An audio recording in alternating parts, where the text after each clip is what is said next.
ఈ విషయం మీకు తెలుసా? శనిదేవుడంటే దేవతలందరికీ కూడా చుక్కలు కనిపిస్తాయి. కాని ఆ శనిదేవుడికే చుక్కలు చూపించిన దేవుడెవరో తెలుసా? ఇంకెవ్వరు, మన హనుమంతుడే. ఒకరోజు శనిదేవుడు హనుమంతుడి దగ్గరికి వచ్చాడు. హనుమా, ఇప్పుడు నా వక్రదృష్టి నీమీద పడింది. అందుకే నీ తలమీదెక్కి కూర్చుంటాను అని భయపెట్టాడు. అప్పుడు మన హనుమంతుడు చిరునవ్వుతో చాలా ప్రశాంతంగా, సరే, ఎక్కి కూర్చో అనన్నాడు.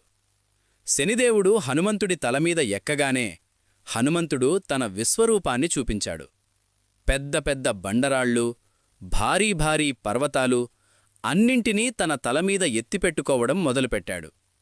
పైన పర్వతాల బరువు, కింద హనుమంతుడి అపార శక్తి, మధ్యలో నలిగిపోయిన శనిదేవుడు, బాబోయ్, చాలు, ఆపు, నన్ను కిందకి దింపు మహాప్రభూ అని గట్టిగా అరిచాడు. చివరికి శనిదేవుడు హనుమంతుడి ముందు వంగిపోయి ఇలా అన్నాడు, ఇక ఎప్పుడూ నీ జోలికిగాని నీ భక్తుల దగ్గరికిగాని రాను అని మాటిచ్చాడు.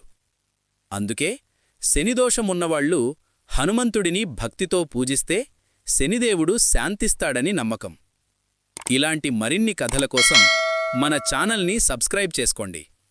కామెంట్లో జై ఆంజనేయ అని రాయండి.